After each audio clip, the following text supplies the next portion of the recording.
The subcommittee meets to hear testimony on the efforts by the Department of Defense and the military services to prevent suicide by service members, family members, and civilian employees. I want to preface my statement by recognizing the tremendous work the Department of Defense and the service leadership has done to respond to the disturbing trend of suicide in our armed services. I understand this has not been an easy task, and I thank you for your hard work. I particularly see military service as an opportunity to be all that you can be, and I want service members to know they are talented people who are important and appreciated by the American people. They can overcome challenges. I am also grateful for Ranking Member Susan Davis's work she did as chairman of the Military Personnel Subcommittee to bring attention to the psychological stress in the military and the behavioral health needs of service members. With that said, clearly there is more work to be done. Suicide is a difficult topic to discuss. Every suicide is a tragedy, but suicide by members of our military is even more difficult because they have given so much to this nation.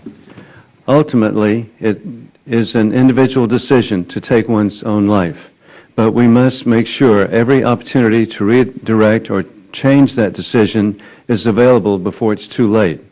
Suicide is a multifaceted phenomenon that is not unique to the military. Unfortunately, in addition to the unique hardships of military service, our military members are subject to the same pressures that plague the rest of society. They are exposed to the same stressors, such as the current unemployment and economic situation that may lead to suicide by their civilian counterparts. I am very concerned those stressors will only get worse in the coming months as debate regarding cuts to the Department of Defense budget intensifies. Each of the military services and the Department of Defense has adopted strategies to reduce suicide by our troops. I would like to hear from our witnesses whether those strategies are working. What are your benchmarks for success? How do you determine whether your programs incorporate the latest research and information on suicide prevention? I am also interested to know how Congress can further help and support your efforts. With that said, I want to welcome our witnesses, and I look forward to your testimony. Before I introduce our panel, let me offer Congresswoman Susan Davis from San Diego an opportunity to make her opening remarks. Thank you, Mr. Chairman. I'm pleased that the subcommittee is maintaining its attention on suicides in the military. Over the past several years, as we have seen the number of suicides by service members grow, the subcommittee has been forward-leaning in attempting to support the services in the Department of Defense in their efforts to develop a strategy to reduce and prevent suicides in the force. Mr. Chairman, I want to acknowledge particularly your opening comments that this is a very difficult, a very emotional, and yet a very important issue for us all to deal with. Every suicide, as you said, is a tragedy. But I think for the families, the pain of suicide doesn't go away. And we need to acknowledge how tremendously difficult that is for all involved. Suicide in the military has been a focal point for the subcommittee, but we are not the only ones focused on this issue. In 2007, suicide was the third leading cause of death for young people ages 15 to 24. While our forces share this demographic, it's important that we share what we learn and what is learned by others if our country is to be successful in addressing the societal issue. The subcommittee's efforts have included the establishment of the Department of Defense Task Force on the Prevention of Suicide by members of the Armed Forces in the Duncan Hunter National Defense Authorization Act of fiscal year 2009. The task force comprised of 14 individuals, civilians and military, with expertise in national suicide prevention policy, military personnel policy, research in the field of suicide prevention, clinical care, and mental health, and other similar backgrounds, submitted their final report in August of 2010. There were 76 recommendations made by the task force, the majority of which were directed at the Department of Defense and the services. I'm interested in learning from the Department and the services where they are in implementing many of these recommendations. So I want to welcome our witnesses. I look forward to hearing from them. And I want to welcome all the members of the committee, of course. Thank you, Mr. Chairman. Thank you, Ms. Davis. We are joined today by an outstanding panel. We would like to give each witness the opportunity to present his or her testimony and each member an opportunity to question the witnesses. I would respectfully remind the witnesses that we desire that you to summarize to the greatest extent possible the high points of your written testimony in 3 minutes. I assure you your written comments and statements will be made part of the record. Let me welcome our panel. The Honorable Jonathan Woodson, M.D., Assistant Secretary of Defense for Health Affairs. Lieutenant General Thomas P. Bostick, U.S. Army, Deputy Chief of Staff, G1, U.S. Army. Rear Admiral Anthony M. Carter, Director, Military Personnel, Plans and Policy, U.S. Navy. Lieutenant General Robert E. Milstead, Jr., USMC, Deputy Commandant for Manpower and Reserve Affairs, U.S. Marine Corps. Lieutenant General Darrell D. Jones, U.S. Air Force, Deputy Chief of Staff for Manpower and Personnel of the U.S. Air Force. Admiral Carter, since this is your first time appearing before the subcommittee, I want to give you a special welcome. It's good to have you join us today on this very important issue.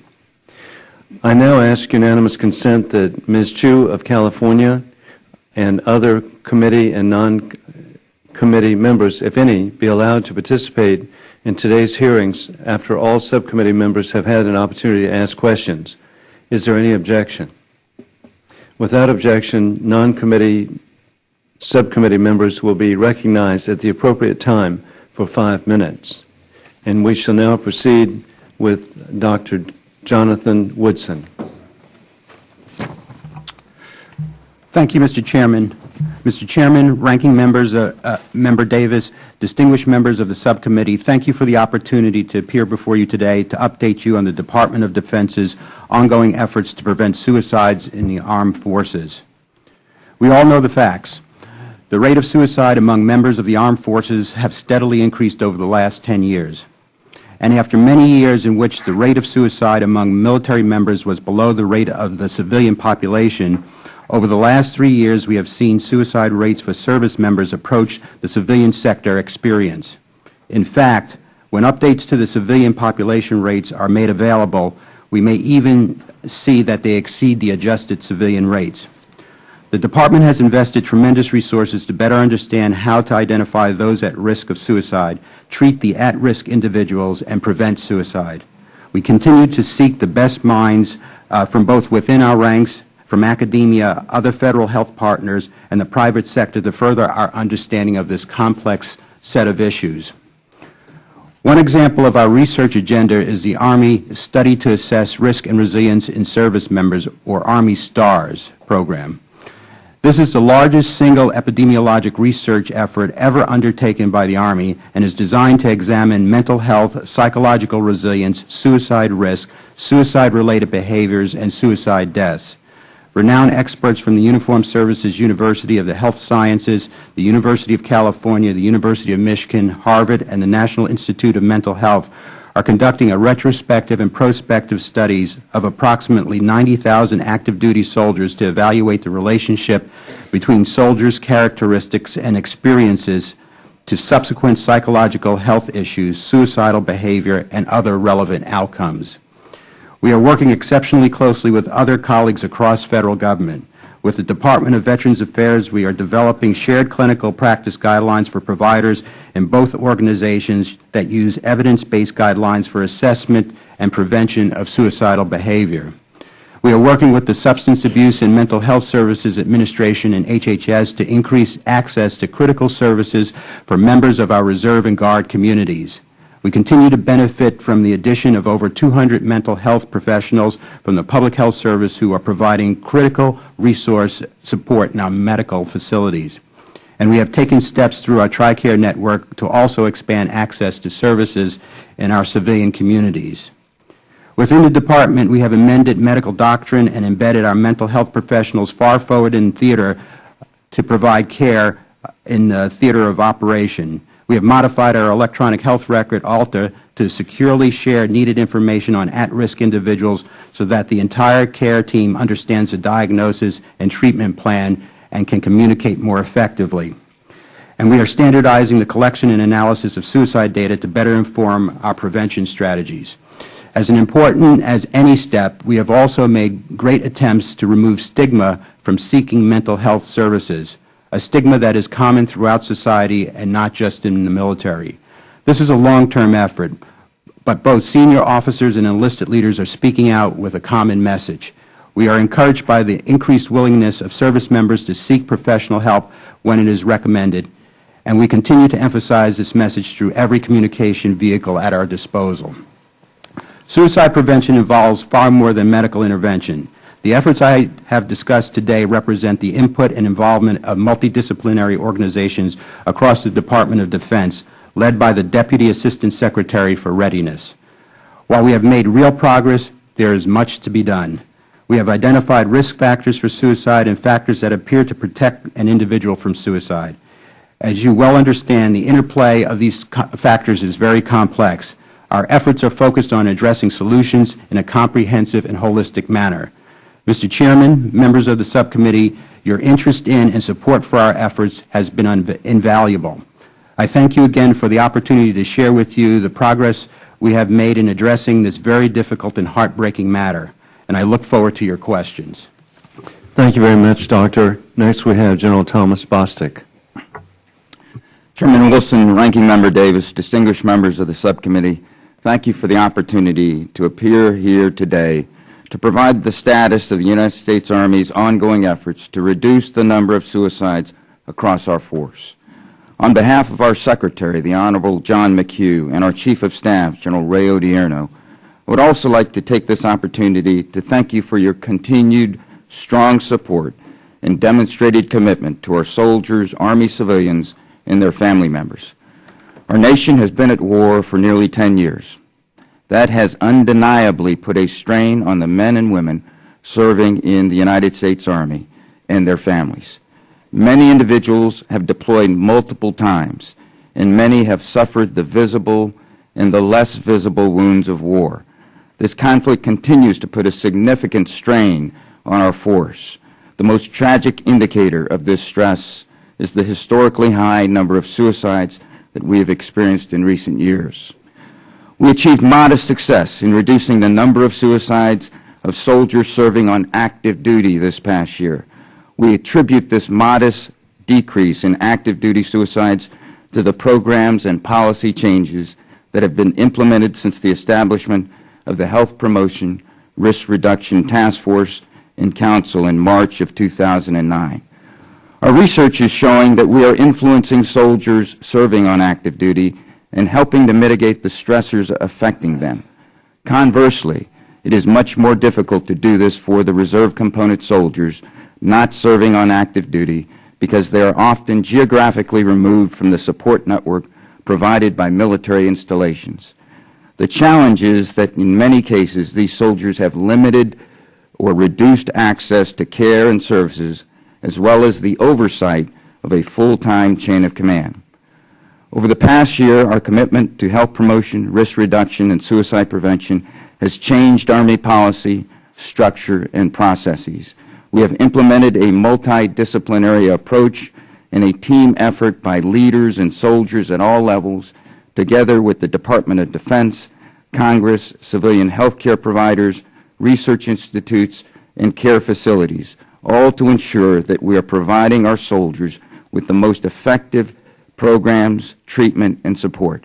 We still have much work to do. I assure the members of this committee that there is no greater priority for me and the other senior leaders of our United States Army than the safety and well-being of our soldiers. The men and women who wear the uniform of our nation are the best in the world, and we owe them and their families a tremendous debt of gratitude for their service and their many sacrifices. Thank you again for this opportunity to appear before you concerning this important topic, and I look forward to your questions. Thank you very much, General, and again, it's an honor for the first time to have Admiral Curta. Chairman Wilson, Ranking Member Davis, distinguished members of the subcommittee, thank you for the opportunity to discuss the Navy's efforts to promote the psychological health of our sailors and their families. Prevention of self-harm and suicide remains a high priority in the Navy, and we are grateful for your continued support of this critical issue. The loss of a single sailor to suicide is a tragedy deeply felt by all those who are left behind. Suicide takes away a future, shatters the family, and affects our unit cohesion and morale. From 2009 to 2010, we observed a decrease in our suicide rate.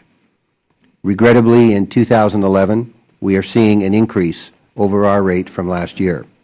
In the face of high operational demands, we remain committed to fostering an environment where dealing with stress can be free of stigma and whereby seeking help is a sign of strength. Strengthening the resilience of our sailors and their families remains the cornerstone of our suicide prevention efforts. Our operational stress control and our reserve psychological health outreach programs, and an integrated structure of health promotion, family readiness, and prevention programs are critical elements of our approach. We continue to adapt these programs to meet the needs of our sailors and their families. Our suicide prevention efforts go well beyond these programs. We view suicide prevention as an all-hands, all-of-the-time effort. It involves sailors, family members, peers, and leadership. One example is the Navy's Coalition of Sailors Against Destructive Decisions, a peer-to-peer mentoring program that empowers our most junior sailors to make responsible decisions and to reach out to their shipmates in need. Initiated in 2008, this program continues to grow with more than 200 chapters across the Navy. Another example, to raise awareness about suicide risk and ensure all sailors and their families have access to the resources they need 24 hours a day, every Navy website now includes a link to the National Suicide Prevention Lifeline and the Veterans Crisis Line. As a Navy, we ask an incredible amount of our sailors and their families. In return, we remain committed to providing them with the level of support and care commensurate with their sacrifices. On behalf of the men and women of the United States Navy and their families, I extend my sincere appreciation to the committee and the Congress for your commitment to this issue and of your continued support to our Navy families. Thank you, and I look forward to your questions. Thank you very much, Admiral. General Milstead. Good morning. Chairman Wilson, Ranking Member Davis, and distinguished members of the subcommittee, it's my privilege to appear before you today to discuss this critical issue. In 2010, we had an almost 30% decrease in our Marine Corps suicides, from 52 to 37, and so far this year we're tracking even lower than in 2010. We are hopeful that this decrease represents the beginning of a downward trend, but we're not satisfied and will continue to aggressively implement and improve our suicide prevention programs. Our main focus is building a resilient force and encouraging our Marines to seek help early. Leaders at all levels of the Marine Corps are personally involved in efforts to help address and prevent future tragedies. As Marines, we pride ourselves in taking care of our own. A Marine struggling emotionally is a wounded comrade, and we don't leave our wounded on the battlefield. Thank you. Thank you very much, General. And we now will be concluding with General Jones. Chairman Wilson, Ranking Member Davis, and distinguished members of the subcommittee, thank you for the opportunity to appear before you today to represent the men and women, the officers, the enlisted, and the civilian airmen of the United States Air Force. Last year, 4,500 officers, 28,000 enlisted members, and 18,000 civilians stepped forward to join the total force of more than 693,000 airmen. Each member plays a critical role in accomplishing the Air Force mission and supporting our national objectives. As we know, people are our most important asset, and we must do everything we can to take care of them so that they will take care of the mission. Despite our best efforts, regrettably, 56 total force airmen, officer, enlisted, and civilian combined, took their lives so far this year. Although that number of suicides is lower than the same period last year, it is still a major area of concern for our force as it sends ripples across the family, the unit, and the community. We have redoubled our efforts on post-suicide care at the unit level. In cooperation with our healthcare professionals, we developed a comprehensive guide designed to assist leaders in their initial response. We are keenly aware that a proactive response by unit leadership plays a role in prevention of additional suicides and attempts. We are encouraged by over 370,000 documented mental health visits for active duty members in 2010. This number includes initial appointments as well as repeat visits. In addition to our comprehensive mental health care programs, we also offer care through chaplains, military family life consultants, and our Military One Source. How we care for our airmen is continuing to evolve. Recently, the Air Force developed a resilience-based program called Comprehensive Airman Fitness, focused on bolstering the strength of our airmen through physical, mental, spiritual, and social fitness. By doing this, we put our airmen in the best possible position to handle whatever life stressors they happen to face. We will continue to develop our programs and improve them. We know that as society changes, so do our airmen, and it is important that our strategies for building resilient airmen continue to be as resilient and as flexible as our force. I assure you, the leadership of the United States Air Force is personally committed to addressing the tragedy of suicide. On behalf of the Chief of Staff of the United States Air Force, we appreciate your unfailing support in this area, and I look forward to taking your questions. Thank you very much, General. And we now will begin under the 5-minute rule of asking questions individually. A person above reproach, Jeanette James, will be keeping the time. So, we know that she's accurate. Beginning right now, and I'm under the 5-minute rule. First of all, I'd like to thank each of you. As you were presenting your situation, I could tell it was heartfelt. It's not just another duty as assigned. And it fulfills my view, having served 31 years in the military, of a military family. People really do care about each other. I see it as I get around the district. I run into people who truly are lifelong friends. And then I was happy to point out to General Bostic that our fourth son, Hunter, was just commissioned Second Lieutenant Field Artillery, combat engineer. And so we have 4 sons serving in the military, and it's truly like a family.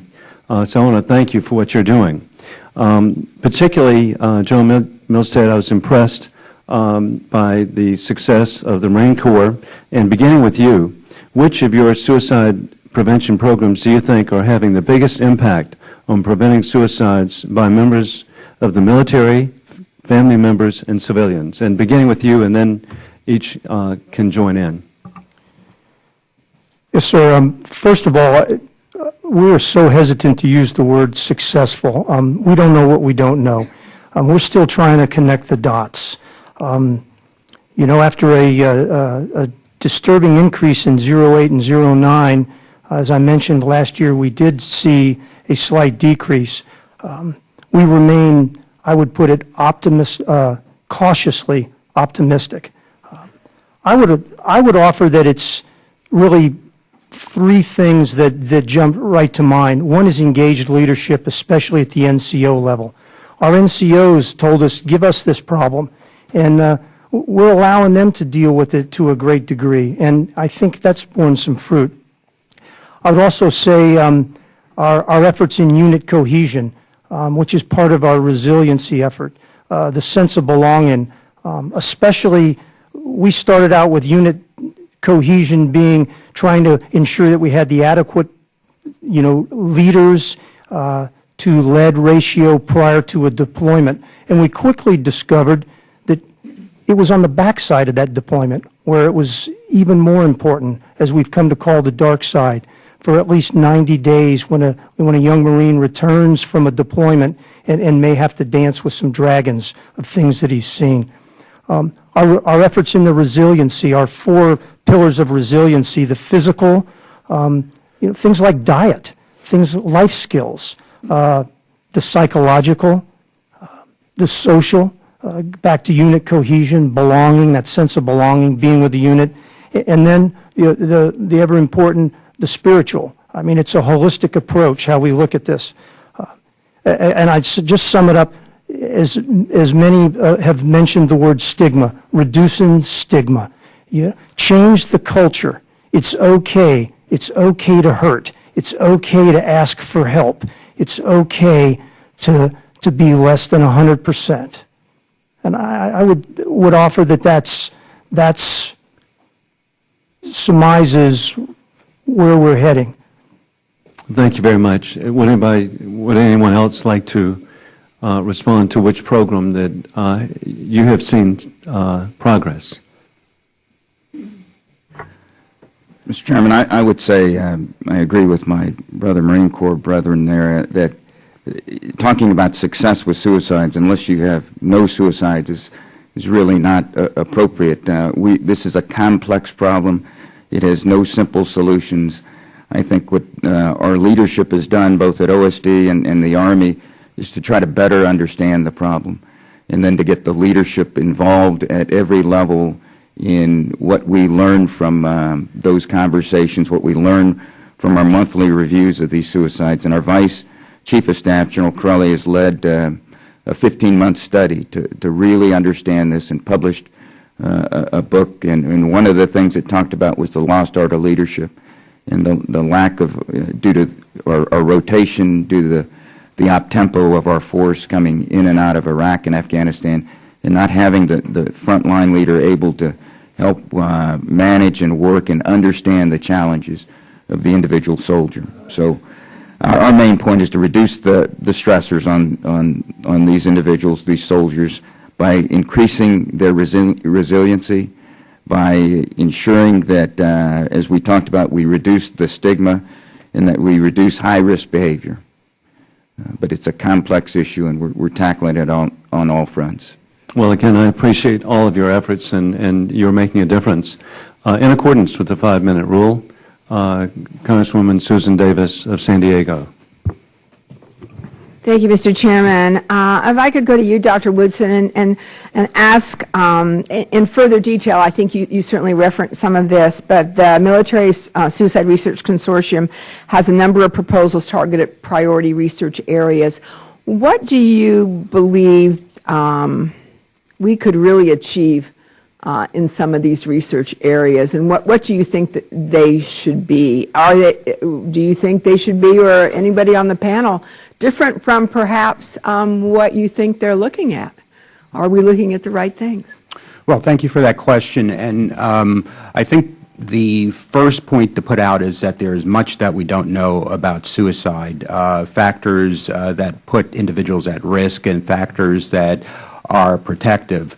We commissioned a study by RAND to try and catalog, of course, all of the suicide prevention programs that we have within the services and within the Department of Defense. And one of the things we realized is that we don't have enough metrics against these programs to properly evaluate them so that we know which ones work and which ones don't. And one of the things we have to really be careful in a resource-constrained environment is that we don't fund programs that are not effective, and we allow others that would be effective to wither on the vine. So one of the clear issues for our research is to put metrics against these programs and evaluate them over time. I think that the issue is that if you look over the literature, there are some programs that seem to work better than others.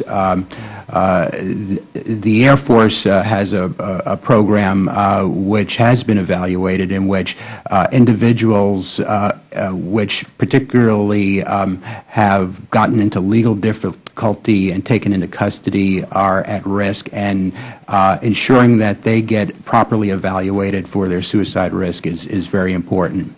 We know some information out of the New York City Police Department, for example, that peer-to-peer programs seem to work, so that when an individual can confidentially go to someone who has been trained to recognize when an individual is at risk for suicide, allow them to talk to a peer, and then also secure any means with which they might commit suicide, a weapon, that becomes very important in trying to prevent suicide.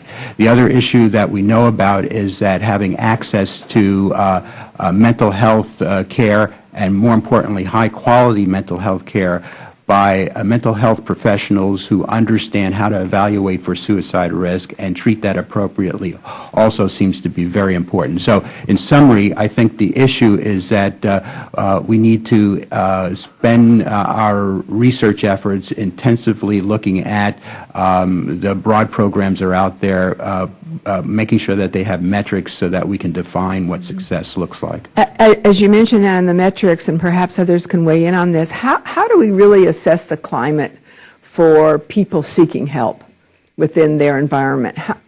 How do you do that? How do you go about leadership has been mentioned, certainly, but I'm just wondering what kind of metrics you use to do that? Because that really is a problem, and I continue to hear, no matter how much we talk about stigma, people fear for their careers, and that's one reason that they don't seek help.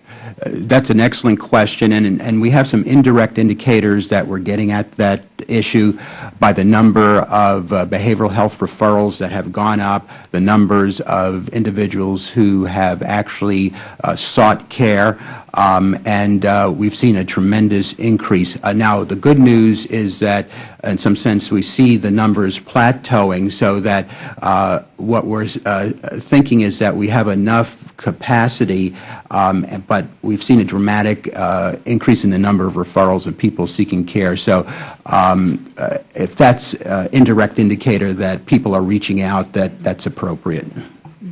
Thank you. I think my time is almost up, but I appreciate that and hope that we'll join you in the rest of the discussion. Thank you. Thank you, Ms. Davis. We now proceed to Mr. Jones of North Carolina. Mr. Chairman, thank you very much, and thank the panel for being here today. And as many know, I have the privilege to represent the 3rd District of North Carolina, the home of Camp Lejeune Marine Base, Cherry Point Marine Air Station, and Seymour Johnson Air Force Base. We have done a tremendous amount. I want to give credit to a young man on my staff who served in the Marine Corps, Jason Lowery. The number of calls that we get from family members from primarily Camp Lejeune. In general, I want to commend the Marine Corps for seeing a reduction in the number of suicides at this point. Sometimes it's overwhelming for Jason. One area that through the years I have noted that he has brought to my attention, and Dr. Woodson, this is for you, sir, is the medical board process. It seems that too many times that those, and I'm sure it's probably true in the Army as well, who come back with PTSD or TBI, and they do acknowledge, the command acknowledges that you've got a problem. And many of these want to go ahead and move through the medical board process, and the complaint that we've been hearing that maybe leads to some suicides. I can't say it does, and I'm not sure anyone on the panel can say it does, but the process itself, when it lingers, then that creates more of an environment for that individual to think about his or her problems and maybe sees that there is no help for them and they decide to take their life. Dr. Woodson, how do you feel that the medical review process across the board, are you satisfied with the length of time that it takes for the board to come to a resolution on an individual, or do you see a problem there? Do you think it could be improved? That'll be my first question. I have two. Thank you very much for the question, and let me just say up front, there is definite room for improvement in the process. Let me just create, if you will, a context about the disability evaluation system and the medical evaluation board system. Historically, it was never designed as a system. It was a set of administrative processes and medical evaluations that were disconnected in two bureaucratic agencies, meaning Department of Defense and the Veterans Administration. With, of course, our recent experiences and with 10 years of war, it has become very clear that, in fact, it needs to be designed into a system so that you have a series of actions that feed into each other in an efficient way to produce the most rapid outcomes with the clearest decisions in support of our service members.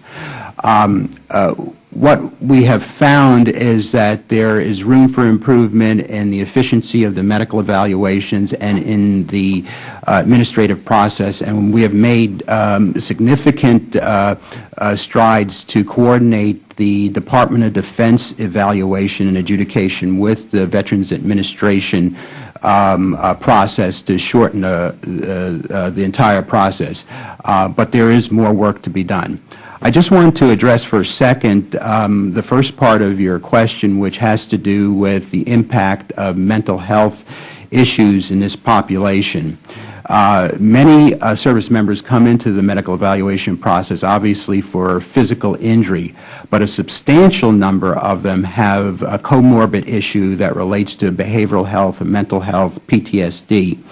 And in fact, we do bring substantial resources into this MEB process to make sure that the mental health issues are evaluated. One of the things we have done is to bring more psychologists and psychiatrists into the process to complete the forensic evaluations, the forensic psychological evaluations, which has been shown to slow the process down. So we're working diligently on this, but much more work needs to be done. Thank you for that question. Mr. Secretary, thank you for your answer. And if you would just touch, I got about 19 seconds. You mentioned mental health professionals.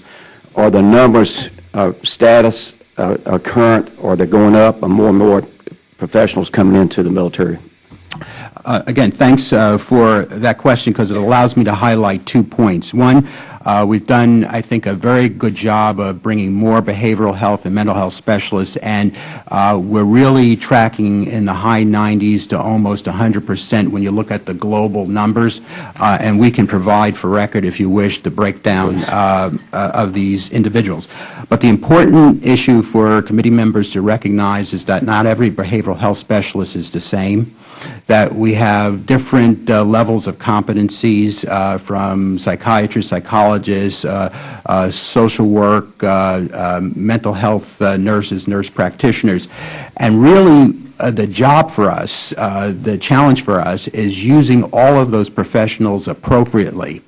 And so the strategy that's being unrolled is to bring into primary care practices individuals who can appropriately screen individuals, embed mental health specialists in units where they can appropriately screen, and then save, if you will, our high-end specialists to treat the more complex problems. So it's not only a question of numbers, it's a question of the right distribution of specialists to make sure we get the job done.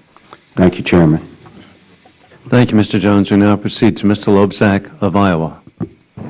Thank you, Mr. Chair. Thanks to all of you for being here today, for your service, and for what you're trying to do to clearly deal with a significant problem within our military. And I think we can all agree that, as was mentioned, that even one suicide's too many. And I appreciate your take on what progress means, what success means, and going forward.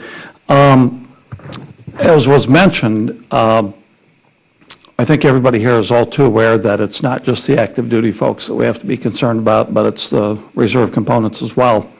And that was acknowledged, and I very much appreciate that, especially at a time when, I think it was mentioned too, we have a lot of economic problems, unemployment, what have you. A lot of these reserve folks, these National Guard folks, come home, they can't even find a job.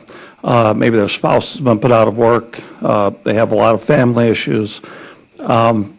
And what's interesting, too, last year, half of the Army National Guard soldiers who committed suicide had never been deployed. So it's not just a deployment issue, although it is that, too. In the case of the Iowa National Guard, we just had about 2,800 or so National Guard return from Afghanistan this summer. Many of them had been deployed multiple occasions. But again, it's not just a deployment issue. I think that's something that we all need to acknowledge. We also know, as you mentioned, that it's particularly hard to get to Guard and Reserve folks because they don't have a base where they're located, where they would perhaps have access on a regular basis to mental health professionals. So it's a particular problem when it comes to the reserve components. That's why I introduced my Embedded Mental Health Providers for Reserve Act And thanks to the chairman and ranking member, we did get that incorporated into the National Defense Authorization Act, and that's designed, of course, to increase access on the part of our reserve components to behavioral professionals, whereas they wouldn't have that normally when they don't have a regular base that they're attached to. But if you would, Dr. Woodson, what is the military doing at the moment to try to reach those reserve components in particular, and are we being successful with that? Is that access available? And are folks, in fact, taking advantage of whatever services there may be? Thank you for the question. It's an extraordinarily important one. Our reserve component service members contribute so much to the defense of this nation, and clearly they need not be forgotten in terms of all of their needs. My answer is along several lines. First of all, we do appropriate post-deployment screening to identify individuals at risk, and referrals are made. So on the immediate front end, we do everything possible to identify individuals who might need care. But we know issues like PTSD and other mental health issues don't show up immediately. And of course, we've got transitional assistance medical care. They do get TRICARE benefits for 180 days, and in cases where it's identified as service-connected, it can be extended. But more importantly, we partnered with the Department of Veterans Affairs to really open up all of their assets and services in terms of mental health services to reserve component service members.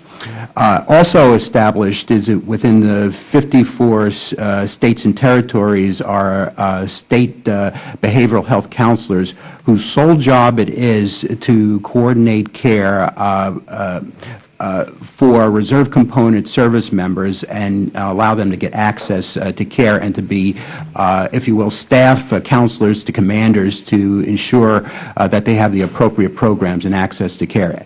And then finally, let me just say we've partnered with the Department of Veterans Affairs to address the issue of reserve component service members in rural areas by really enhancing the whole concept of telebehavioral health. And this is a very interesting concept which will allow via internet connection for someone who might be in crisis or have a problem to talk directly with a behavioral health specialist and get care. And preliminary results suggest that it's a very acceptable means to provide care. So along a number of different lines, we're trying to address this very important question. I appreciate that. I think it's really important, too, that CBOCs, you know, where, especially in rural areas like Iowa and other places, those CBOCs provide mental health care as well. I think that's really critical. But again, I want to stress that half of those suicides that happened were for folks who had not been deployed yet. You mentioned post-deployment. I think we have to think about pre-deployment, too, and that's why I think it's important that we do embed mental health professionals, or at least make sure that people are aware of the situation prior to deployment when they meet on the weekends, when they get together, and their families as well. Thanks to all of you. Appreciate it. And thank you, Mr. Chair. Thank you, Mr. Lobzak. As a former National Guard member, I appreciate your questions. We now proceed to Dr. Heck of Nevada. Thank you, Mr. Chair, for holding this hearing, and to Mrs. Davis for her continued interest and support on this important issue, and to the panel members for everything you're doing. This is, especially right now, a bit of a personal issue for me. I just had a soldier recently under my command commit suicide. And this happened, he was actually seen 2 hours earlier by another member of his unit. And both had been through the Army Reserve Suicide Prevention Training Program. His colleague did not recognize anything that was out of the ordinary, and 2 hours later, this other soldier took his own life. General Whitson, I'm sorry, still calling you General, as people may remember, Secretary Whitson used to be my raider when he was General Whitson. I have copies, as I've seen, the PDHA and the PDHRA, which we use for post-deployment assessments and reassessments. And I guess it goes back to the issue of the stigma, and this is self-report. that's how we're doing it. It's by self-reporting. And there's a lot of issues with self-reporting, one, because of the stigma, but two, because a lot of folks know that if they check a box, that's what's going to stand between them and getting home or getting back to their unit or getting their leave. So how are we looking at changing how we actually do these post-deployment assessments so that it's not so reliant on self-reporting when we know there's a lot of barriers to folks being forthcoming on self-reporting? Thank you very much, Dr. Heck, for that question. You know, this is part of the difficulty and challenge of this problem. You can do periodic assessments, but what happens in between those assessments? So one issue is we need to do them regularly to see if we can pick up individuals who have risk factors and then address them. But I really think the answer to the question is a very diligent, more robust, concerted, constant effort at educating the broader public, families who come in contact with individuals who might be at risk. Let me give you an example of what I'm talking about. A couple of months ago, I was in my office, and we received a call, and one of my office staff took the call, and it was from a veteran who, on the surface, was inquiring about his pharmacy benefit. But luckily, the staff member picked up on something that was not quite right and gave me the phone. And I engaged this veteran who was very agitated and had sort of erratic thought. Make a long story short, this veteran was in another state, in Texas, and I was very concerned about the individual, and we held collectively, the staff, this individual on the phone until we could get the emergency medical services to this individual. The individual was eventually hospitalized and taken care of. What am I really saying here? Is that all of us, no matter who we are, need to understand who's at risk, because it's going to be that personal encounter that you're going to pick up on something that will allow you to ask the question, care for the individual, and then escort the individual to treatment. I can't impress upon that enough, because any periodic assessment is going to create gaps. So I think that what the services have done in terms of raising the awareness, training leadership, training the enlisted officers and leadership, and training peers is so important in trying to address this issue. Thank you. General Mistead, in your written testimony, you briefly mentioned the pilot program, Distress, and you mentioned that you're looking at perhaps rolling it out Corps-wide, which would make me think that there's been some indicators of success. Could you briefly talk a little bit about that program that you've done in conjunction with Tri-West? Yes, sir. And it kind of goes back to your question about the reserves. You know, the further you get away from the flagpole, the little more challenging it becomes. The De-Stress program was begun with TRICARE West as a pilot program. To date, they say maybe 8 saves, but people will call, and it's a by Marine for Marine. If you do military one source, you're going to have to give your Social Security number. Marines, when we call a number, if we get a social worker or someone, they're going to know it's not a Marine. But when there's a Marine there or someone that talks Marine, then they'll open up. It goes back to that social pillar of resiliency. And we've been able to work on that, and we are indeed looking at expanding that. But we've not yet done that. But we're very, very happy with what we're seeing from that de-stress. Now, what's important to add is that de-stress, although it's TRICARE West, they'll take a phone call from anybody. And if a Marine from Camp Lejeune gives them a call, or that area, they're going to talk to him, and they're going to deal with him and take care of him. So thanks for asking about that, because that's going to be a challenge to continue that program fiscally and to expand it. But we're not about to lose the momentum that we've seen in it. Well, thank you. And I believe that it reinforces what Secretary Woodson talked about with the one-on-one connection, as opposed to just looking at a computerized generated form. So thank you very much. Thank you, Mr. Chairman. I yield back. Thank you, Dr. Heck. We now proceed. Ms. Songas of Massachusetts. Thank you, Chairman Wilson, and thank you all for being here and the extraordinary work you're doing to address this issue. We all know how very challenging it is, and we've been hearing some of the conversations about how to minimize the stigma associated with seeking out help. And this summer, as we were back in our districts, I had the opportunity to meet with a young man who had just returned from Afghanistan. He was an extraordinary young man. I was so impressed by him.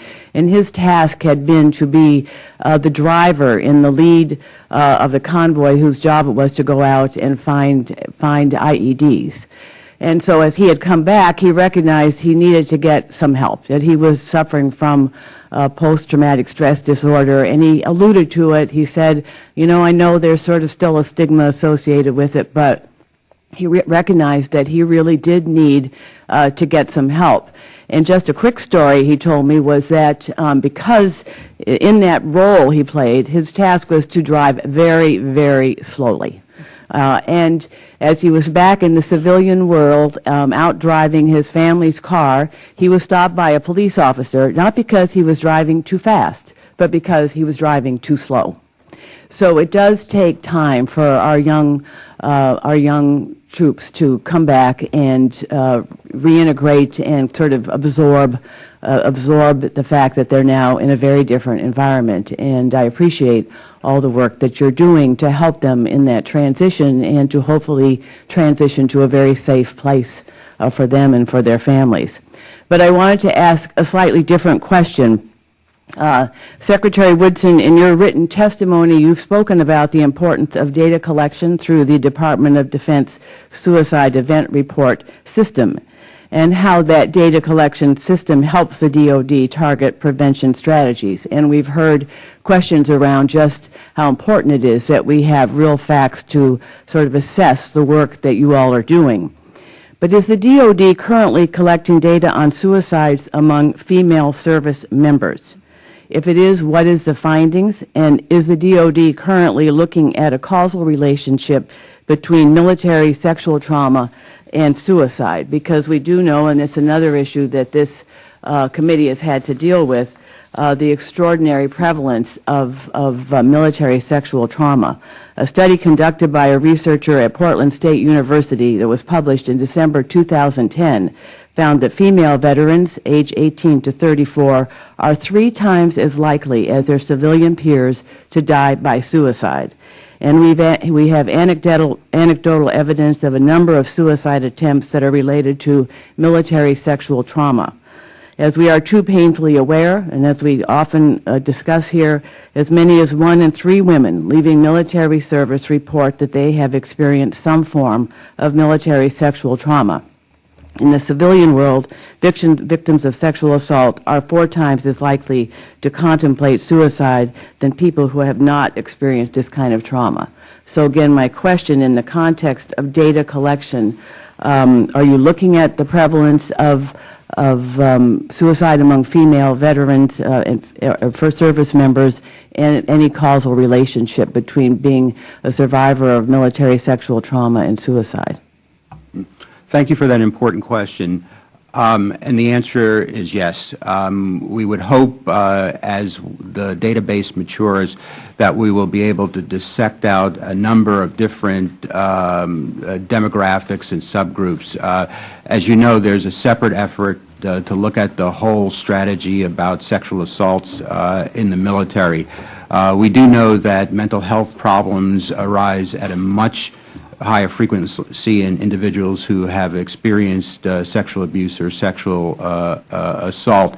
And so we've redoubled our effort to make available to these individuals mental health counselors so that they can get the type of care that they need and assessed for their risk of suicide. To date, and I'll take for the record, I have not heard of any directly related death by suicide as a result of sexual assault, but as I said, I'll take for the record to ensure that I am speaking true facts. But let me just say that we consider this a very important set of issues, and we'll be examining this problem as well. But by gender, you're not collecting data separately to sort of track the prevalence of the numbers of men who are committing suicide versus the numbers of women. Oh, yes. You are? Yes. You are. So you are segregating that information by gender? Yes. That'd be interesting to get a report on how that breaks down. Sure. Thank you. Absolutely. Thank you, Ms. Tsongas. We now proceed to Colonel West of Florida. Thank you, Mr. Chairman, also ranking member, and thanks for the panel for being here today. And I will kind of dovetail off of what my colleague, Ms. Tsongas, was talking about.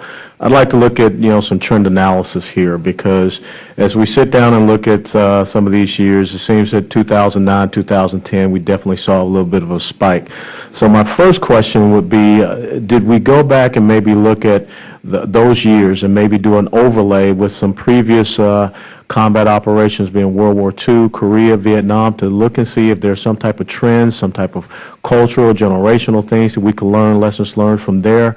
And then the second part of the question I'd like to ask is, are we seeing a correlation between the length of combat tours and also the repetitiveness of combat tours as well? Do we see any trends with certain MOSs or certain units? So that I think it's so important when we talk about these programs, maybe if we can identify certain types of trends, we can focus our resources to where we see a prevalence of these type of things occurring, so that it's the difference between precision guided munitions and carpet bombing. I guess that's what I'm trying to get at. So those are my two questions, looking at trend analysis across our services as we deal with this problem.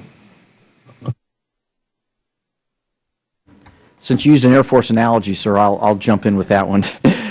Sir, we've looked at our career fields to see which ones are more susceptible, and obviously we've discovered that our security forces, our aircraft maintenance, and our intelligence career fields have a higher incidence of suicide. To counter that, we've done specific supervisor training in those career fields, because as we've all said, it is the person who's looking them in the eye. This is a leadership issue, not a medical issue, not a personnel issue. And the person who sees them every day at the officer level, at the NCO level, that has to look for what Rand describes as that trigger event. We all know the things that contribute to suicide, the legal problems, mental problems, alcohol abuse, things like that, but there's usually a trigger event that is overlooked when we go back to do an analysis of a suicide event. In the Air Force, I know it differs by service, it is not related to deployment, ironically. In fact, 68% of everyone in the Air Force who's committed suicide is never deployed. And of those of the small number who actually do commit suicide, only 10% of that small number were deployed in the last 6 months. And so we can't find the direct causal relationship there. But we continue to look. The data has to be analyzed and read over and pored over and over again. But we are trying to focus in our service on those career fields that tend to have a higher incidence. And I can tell you specifically in security forces, they are paying great attention to this on the individual basis. We too, sir, have taken a look at this and gone back through a forensic psychological autopsy, if you would, to look back and to kind of dovetail on what my brother said. It's interesting. Only 3 of the past 100 suicides have any hint of an issue with PTS. And in 08 and 09, which were our peak years for our suicides, less than 20% of those had ever seen combat. So it is almost counterintuitive here. Again, it goes back to, as we were talking about, we don't know what we don't know. And there's still these dots out there that we're trying to connect, and we're working very hard. The Army's also done a lot of deep analysis on the trends, and as we've talked about before, this is very complex. There's not one solution. There's not one type of person that you can say is going to commit suicide. Ma'am, 97% are males that commit suicide. Most of them are Caucasian. Most of them are in the range of 17 to 25. In previous years, we thought that up until this year, that if you had one deployment, no deployments or one deployment, you were highly at risk. For example, in 2009, about 76% of those that committed suicide had one deployment. That's starting to change. This year, we're seeing those with multiple deployments starting to that number for the first time is starting to increase. It's early. We don't know why that's happening, but we're looking at it very closely. But for us, it's the stressors, the work-related, financial and legal, and failed relationships. Those are the primary areas where much of the stress on individuals is focused and where we place a lot of our attention. And Congressman, I would just add, much like the Air Force, we do not see a causal relationship between the deployments and our suicide rate. I will say that we have seen a general correlation that after periods of great drawdown in the force, particularly in the Navy, the next year we often see a spike in our suicide rate. So we've seen that 3 times over the past 20 years. So makes us remain ever vigilant as we go into a period now here of potential end strength reductions. But that is one of the factors that we have identified. Just one quick comment on the first part of your question about historical comparisons. It's hard to do simply because our thinking about mental health issues in the Second World War and Vietnam were so dramatically different. Remember, PTSD was defined really after Vietnam and given and codified, and the criteria for making that diagnosis really came after that conflict. So to be able to compare, and culturally we were in a different place, and even recognizing and giving credence to this very important problem. So I don't know that we can make accurate historical comparisons that will help us in this effort. Thank you very much, panel, and thank you, Mr. Chairman. I yield back. Thank you very much, Colonel. We now proceed to Ms. Pingree of Maine. Thank you very much, Mr. Chair. Thank you to the entire panel. We, I think, all appreciate your sensitivity and hard work on what is a excruciatingly sad issue. I think sometimes it's hard to picture that we're here talking about military suicide, those very people who serve the country feeling so desperate about their own lives. And I appreciate, on the other hand, that we are here to talk about it and the work that you've done, as you say, to reduce the stigma, bring it out in the open, and try a whole variety of programs to make it work better. And I'm impressed with both my colleagues' questions, but also all the things that you've brought forward today. One thing I wanted to ask a little bit about, we're often talking about the individual themselves who chooses or considers committing suicide, but I'm interested in the families and the spouses. I know that many times it's the spouse who sees the red flags, who wants to reach out for help. And I'm interested, I know there are probably a lot of privacy concerns, but what is the protocol when a spouse contacts a service member's chain of command with those kinds of warnings, and how are you dealing with that side of it? And anyone, I'm interested in anyone. One of the things we've really learned over the last 10 years of war is that we're successful because of our families. We've always known that, but the strength of the Army is our soldier. The strength of our soldiers is their family. So we have wrapped our arms around our families during family readiness groups and throughout their deployments. And there's not a chain of command in the family readiness group, but there is a partnership and a sharing of information and a knowledge that you can go to your leaders either within that family readiness group, or you can seek out help through the chain of command, and the chain of command would be more than happy and more than willing to assist. We've also asked through a buddy system that our young soldiers who really know their friends the best, that when they see something, they ask about the challenges that may be there, and that they care for them, they escort them to where they need help. So there's multiple venues where spouses have the opportunity to engage. The last thing I'd say is when, as I talked about before, one of the high stressors is failed relationships. And the program that we've got with Strong Bonds, led by our chaplains, and bringing in a retreat-type format, bringing in those families that wish to talk about things that are ongoing, that's another venue where they can go and feel no obligation, no concern about risk to their spouse's career, and talk openly about what's happening. we too are concerned about the families. There's a dual-edged piece to this. We're a core of 202,000, but we've got about 207, 208,000 dependents. We've got 90,000 spouses.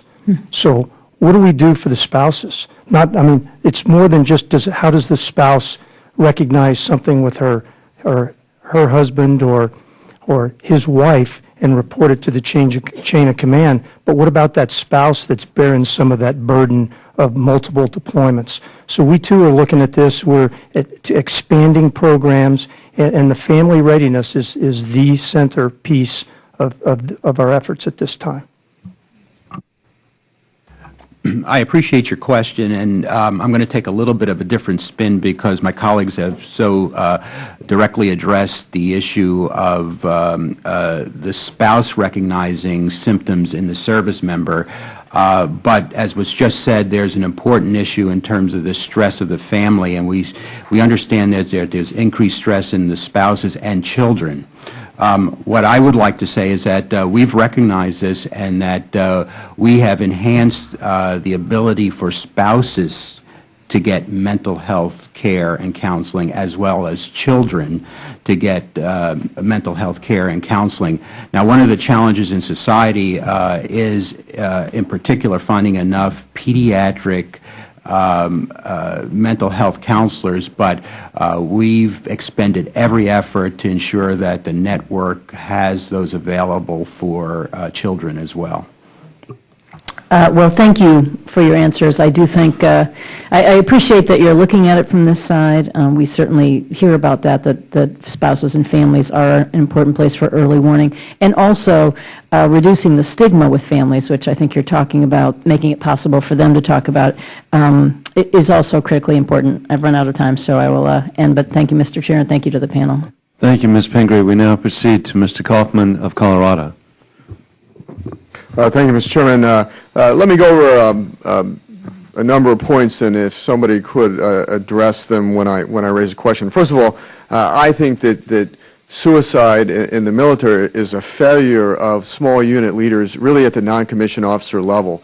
And so I think that everything has to be done to make sure that the NCOs at the fire team level, at the squad leader level, or whatever the equivalent in a respective branch of service is, for that position, feels responsible for those under their leadership.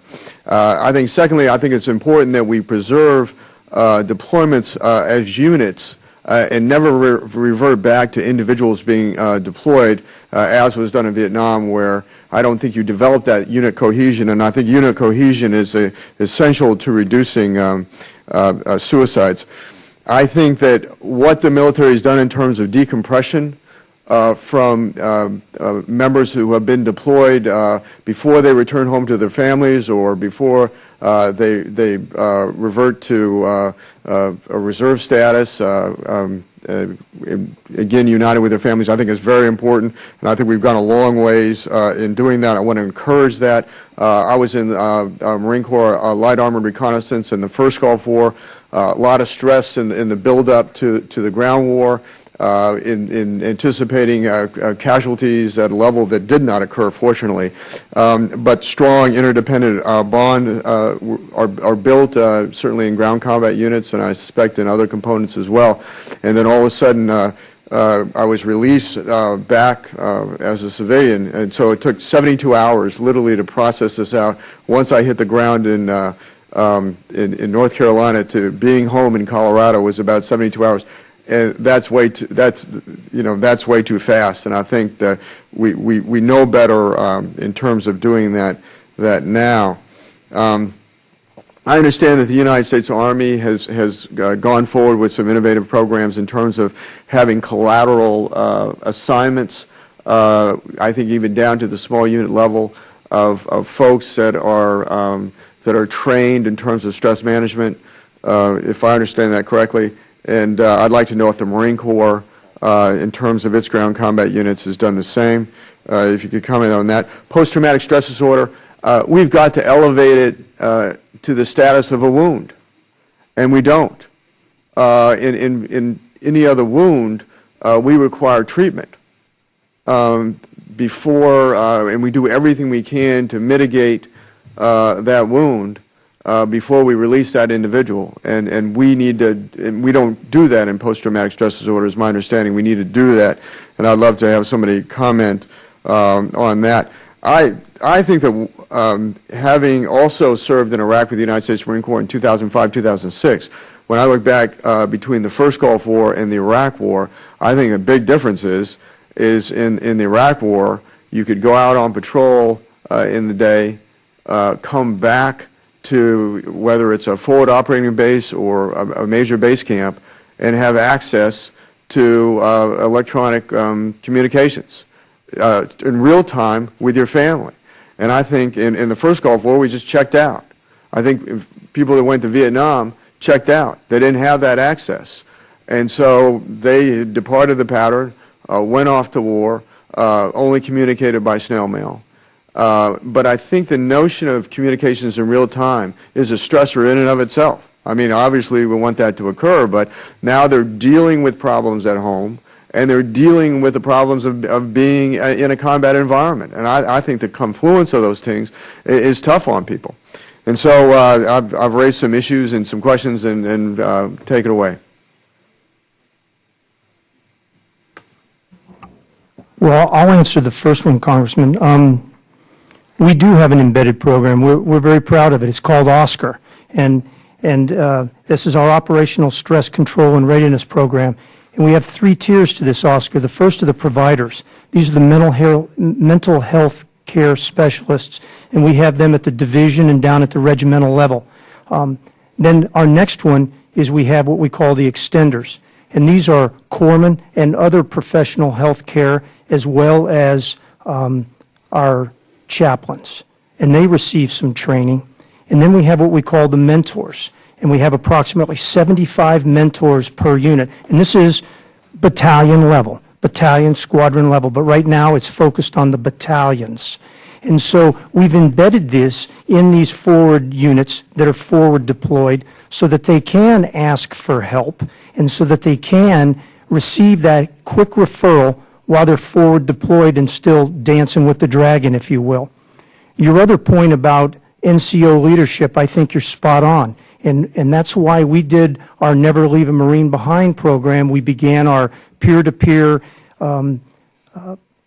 suicide prevention, bystander intervention type training with the NCO program, focused on the NCO. I think it was in 2009, on our peak of our suicides, that we were having an executive force preservation board, and the NCOs that were represented there said, give us this problem. Let us take this on. And we gave it to them, as I mentioned in my statement, and we've seen some benefits. So I hope that answers your 2 questions. We are embedded, and we are embedded forward, and we've seen some fruit. The only thing I would add is that our non-commissioned officer corps is the backbone of our Army. I mean, they carry the heavy load in our Army each and every day. And when there's a suicide, it's all of us, officers, the non-commissioned officers, the civilians, the families. We all hurt, and we all feel terrible about it. But to your point, we understand the importance of leadership and frontline leadership. Some of the second, third order effects that we are feeling from our own rotation process, the strength of rotating units is very sound. And then when you bring those units back and you have to break them apart to get the next units ready, that lack of leadership and knowledge and transition of that individual soldier that was on a hilltop in Afghanistan under all types of stress, and not having the same non-commissioned officer there in the next year when he moves to his next unit or where he goes to his school, sometimes there's a breakdown there, and that's what we're trying to get after. How do we identify within the law, the HIPAA laws and all the requirements to manage that individual's personal well-being, but also let leaders and behavioral health specialists where he's going know the challenges and stresses that he's under. Thank you, Mr. Kaufman. We now proceed to Ms. Hartzler of Missouri. Thank you, Mr. Chairman. Thank you, each of you, for being here today and all that you're doing, this very, very important topic. It's just tragic to look at your testimony and to see the numbers that you're, sharing. In 2010, 37 Marines died. In 2010, 39 Navy, 56 Air Force, 300 Army. Those are soldiers, those are fathers, those are husbands, those are sons, those are husbands, those are wives, and it's just is tragic. And so we want to do everything we can in Congress to support you and to help you in this efforts.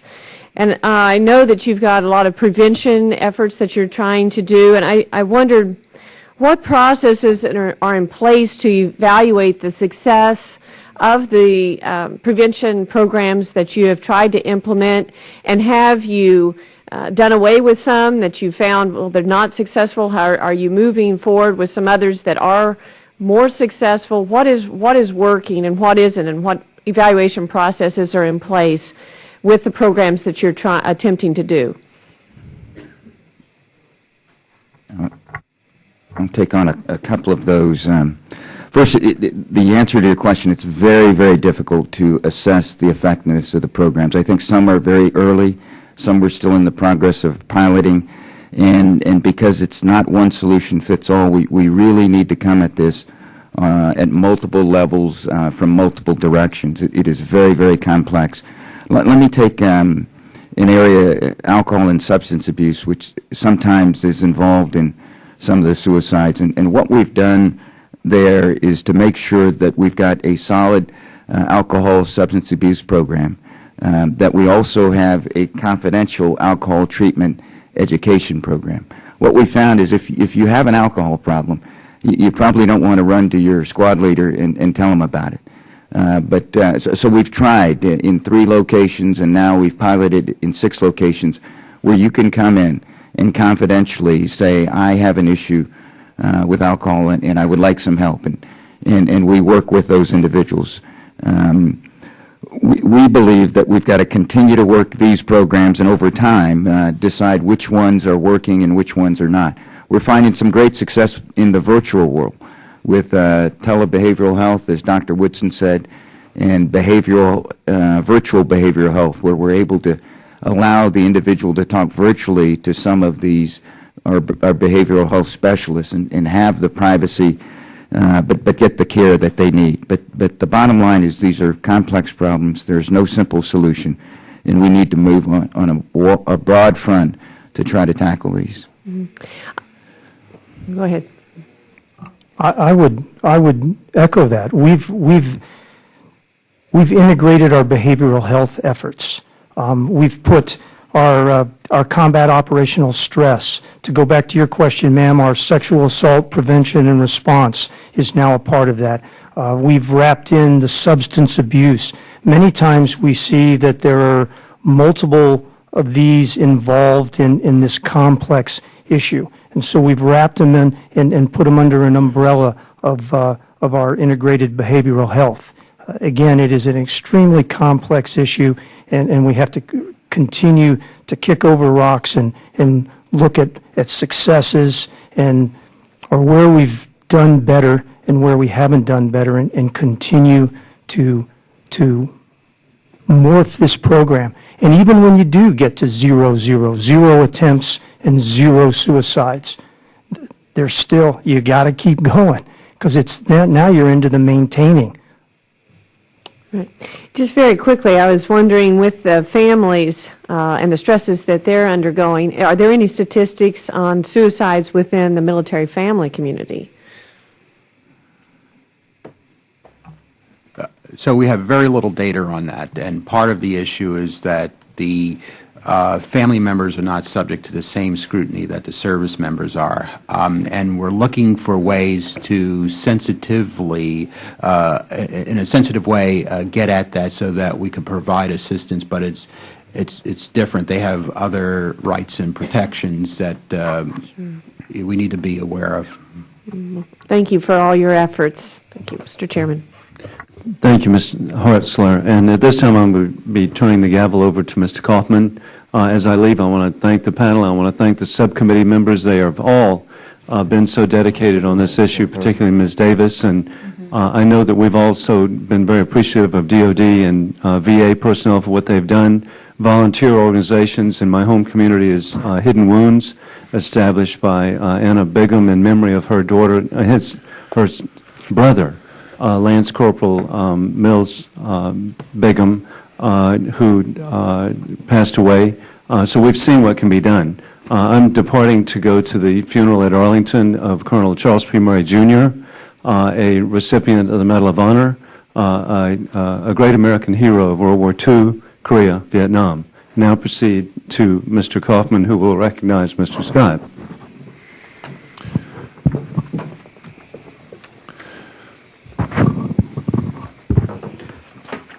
Ms. Scott of Georgia, 5 minutes.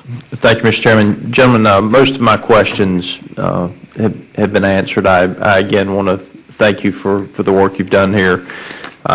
General Bostic, you gave a lot of the statistics about who it is that where we have the highest rates. And my question would then focus on the statistics of when. Is there a month that stands out where we have the most suicides, where maybe we should turn up the prevention? Is it the first of the month, the middle of the month, the last of the month? Where we see that? Do we have the statistics on when it's happening, and are we working to turn up the prevention based on those statistics? Yes, Congressman, we have taken a very close look at that as well. And the other thing we find is transitions anywhere in life and in the Army, transitions can be a very difficult time. And up until last year, those soldiers that were one-time deployers and coming back to a unit, so they enlisted in the Army, went to their first unit, deployed, came back to their unit, that period when that unit was breaking apart after going through a deployment together, that was a high-risk period for us. We know months where it's traditionally high. We also know that another period that we've got to watch is when a unit deploys and a new soldier is assigned to that unit but is not yet deployed, that soldier is now the welcome and the entrance into the traditions of the Army and all of the chain of command that he's going to have when he deploys may not be as strong as when the unit is there. So we're making sure that how we welcome soldiers into units that have already deployed, that is sound. But it's any time that we're transitioning, those periods of transition are very important for us to focus on. As I said in my opening comments, we're now seeing a higher number of the multiple deployers. And this is very recent in 2011, where those that have been on 2, 3, and 4 deployments, the numbers of suicides, which had been low in the past, have more than doubled this year. Thank you.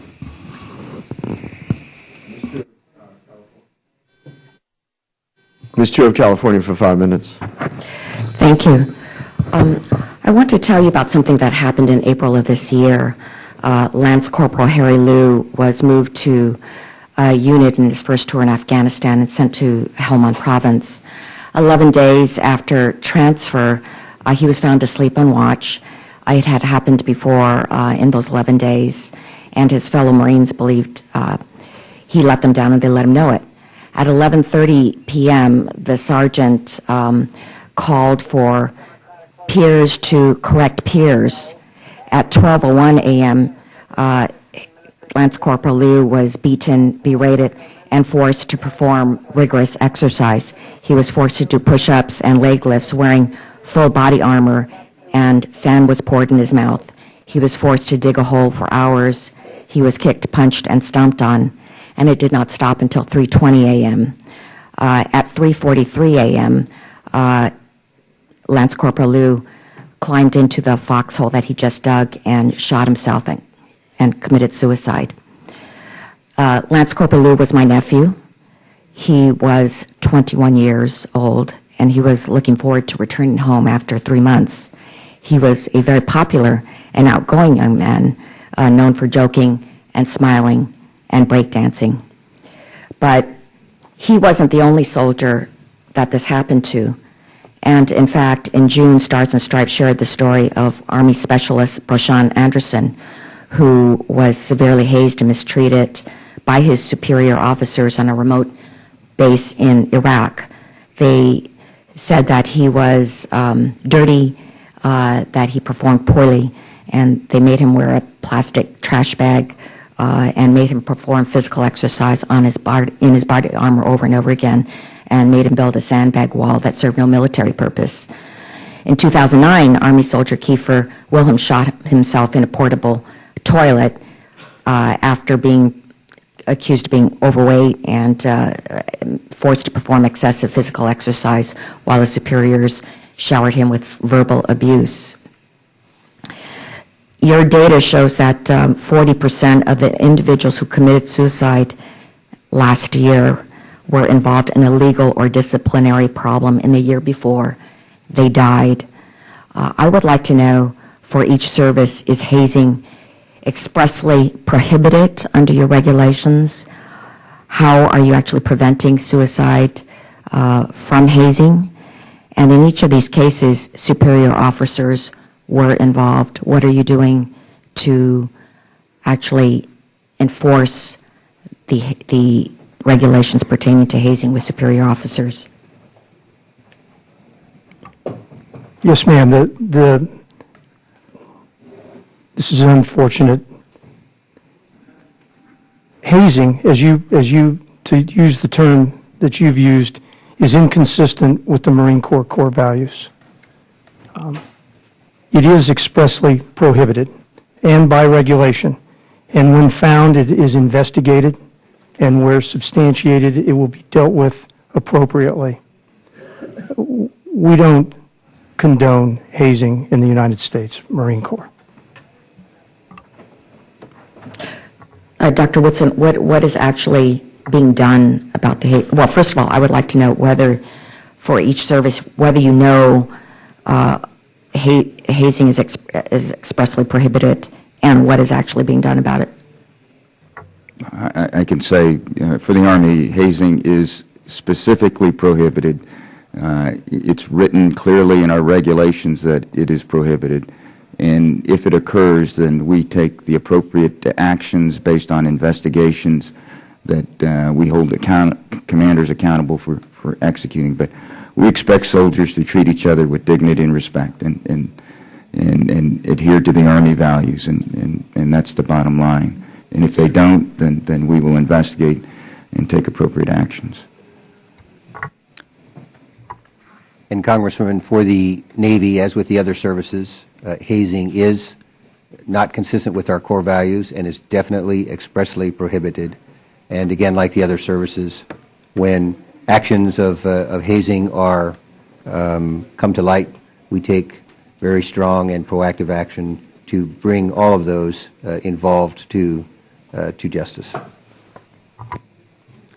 Congresswoman, first off, we're very sorry for your loss, and I promise you that from the Air Force standpoint that we do not condone hazing. We have regulations against it, and having been a commander 5 different times, including command of the Air Force's Lackland Air Force Base 37th Training Wing, where we do all basic training for the Air Force, we watch for things like that. Whenever we have someone who's in a subordinate position, and obviously superiors like military training instructors of tech training, we watch for that very carefully. And when someone does get out of line, we take swift action. It's inconsistent with our core values, and we do not tolerate it.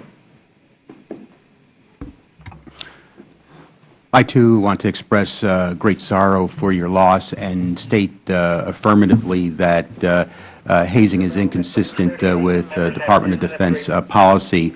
It is also clear that the uniformed services, each of the services, have the UCMJ responsibilities, and so that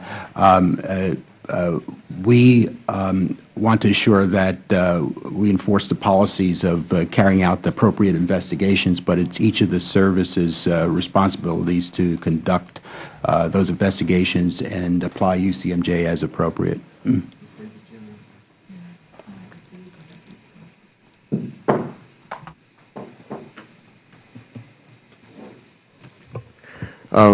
Ms. Davis, California. Mr. Chairman, thank you. I know that the votes are going, and so I know that we need to stop. I think the concern that we would all have, of course, is that the reports that are done on all the suicides that occur within the services are done in a comprehensive manner so that we have a good understanding and the ability to go back and really understand what's going on, when those times of transition occur and how that impacts those, what role, if any, the military plays, obviously in the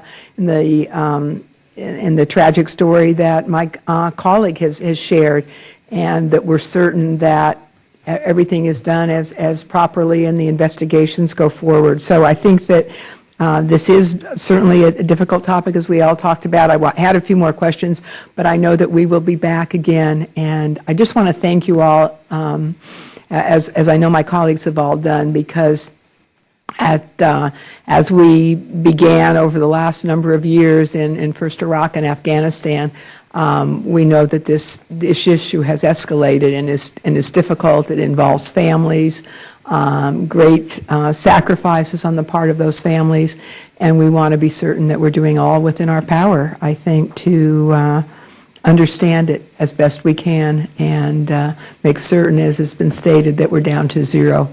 That would be certainly something that we would hope we could look forward to in the future. So thank you very much.